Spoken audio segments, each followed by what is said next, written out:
இந்த முறை நாம் தான் வெற்றி பெற போகிறோம். ஒழுங்காக முழு உற்சாகத்துடன் வேலை செய்யுங்கள்.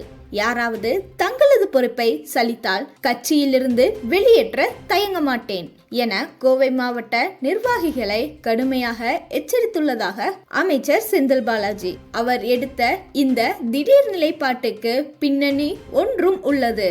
2026 சட்டமன்ற தேர்தலை முன்னிட்டு நடத்தப்பட்ட ரகசிய சர்வே ஒன்றின் முடிவுகள் கோவை தொகுதியில் திமுகவுக்கு சாதகமான நிலை இல்லை என்பதை காட்டியுள்ளதாக கூறப்படுகிறது. அந்த அறிக்கையின் தகவல்கள்தான் செந்தில் பாலாஜியின் ஆவேசத்தையும் தாக்கத்தையும் தூண்டியிருக்கிறது. அமைச்சர் பதவியை இழந்த பின்னாலும் அவரது அரசியல் தாக்கம் குறைந்தது என நினைக்க கூடாது.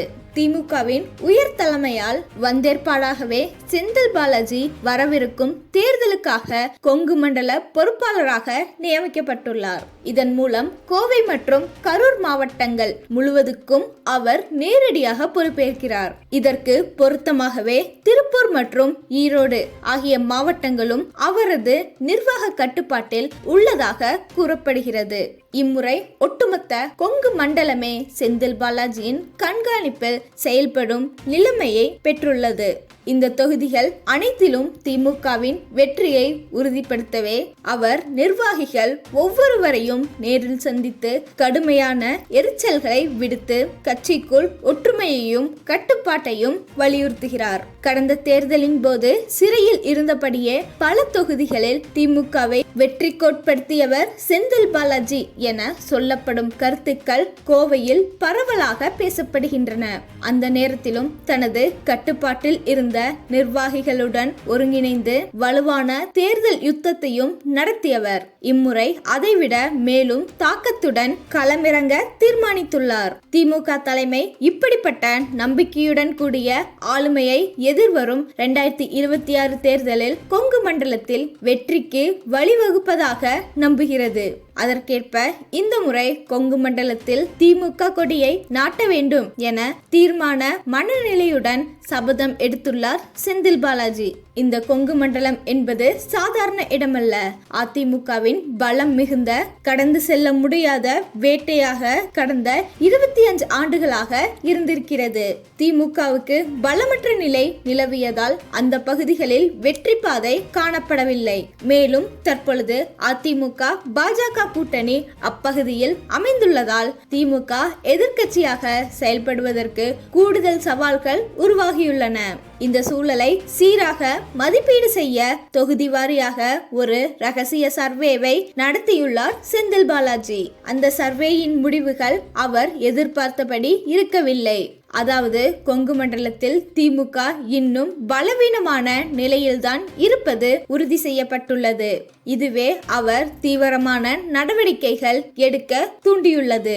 அதனைத் தொடர்ந்து செந்தில் பாலாஜி உள்ளூர் நிர்வாகிகளை கூட்டியுள்ளார். வார்த்தைக்கே பதிலாக வினையாக லெஃப்ட் ரைட் வாங்கியுள்ளார். கோவை தெற்கு, கோவை வடக்கு, கோவை மாநகரம் என 3 முக்கிய தொகுதிகளுக்கும் ஒரே நாளில் கூட்டங்கள் நடத்தி அதிரடி உத்திகளை செயல்படுத்தியுள்ளார். மாவட்ட செயலாளர்கள் முதல் ஒன்றிய செயலாளர்கள் வரை ஒவ்வொருவரையும் தனித்தனியாக நேரில் சந்தித்து கட்டுப்பாடும் ஒற்றுமையும் கட்சி திணிப்பும் என முழு கட்டுப்பாட்டை உறுதி செய்துள்ளார். அப்போது கராராக பேசிய பாலாஜி, இந்த தேர்தலில் நம்முடைய கட்சியின் வெற்றி அவசியம் வேண்டும்.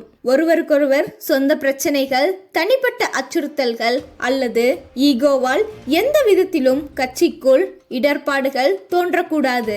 நமக்கு வெறும் ஒரே நோக்கம் இருக்க வேண்டும். கட்சி வெற்றி பெற வேண்டும். எல்லோரும் ஒருங்கிணைந்து ஒரே தலையில் இருந்து திட்டமிட்டு ஒவ்வொருவரும் தங்களது கடமையை முழுமையாக பொறுப்புடன் செய்ய வேண்டும். ஒவ்வொரு உறுப்பினரும் தங்கள் பகுதிக்கு முழுமையான பொறுப்பை ஏற்றுக்கொள்ள வேண்டும். அங்கு வேலை செய்யாததோ அல்லது நான் இப்படி செய்கிறேன் அது போதும் என்று தோன்றும் பணியாளர்களுக்கு இடமில்லை. நான் வெல்ல முடியவில்லை என்றால் அந்த காரணத்துக்கு பின் காரணங்களை தேடி பரிதாபப்பட வேண்டாம். இன்னும் தடவை முயற்சி செய்யும், முன்னேற்பாடு எடுக்காமல் வீட்டுக்கு திரும்பும் உத்தரவோடு கூட இருக்க வேண்டாம். உங்களால் கட்சி வெற்றிக்கு பங்கு கொடுக்க முடியாதவர்கள் இன்று எழுதி கொடுத்து அப்போதே குழுவிலிருந்து விலக வேண்டும். இப்படி ஒழுங்கு கட்டப்படாது கட்சியின் பொறுப்பு உணர்ச்சி இல்லாமல் உட்கட்சி பூசல் மாதிரி செயல்படுவோர் இருப்பது கட்சிக்கு தீங்கு. அத்தகையவர்கள் இருந்தால் கட்சி நிலைப்பாட்டிற்கும் முன்னேற்றத்திற்கும் தடையாக இருக்கும் என்பதையும் தடுக்க வேண்டும். எனவே கட்சியின் வெற்றிக்காக ஒவ்வொருவரும் இணைந்து செயல்படுவோம். கட்சி முன்னேற்றம், மக்கள் நலம் என்பது எங்கள் முதல் கனவாக இருக்க வேண்டும். அதற்காகவே ஒவ்வொருவரும் முழுமையான பொறுப்பெடுத்து ஒருமித்து வேலையை மட்டுமே பார்க்க வேண்டும் என கடுமையாக உத்தரவிட்டு உள்ளார்.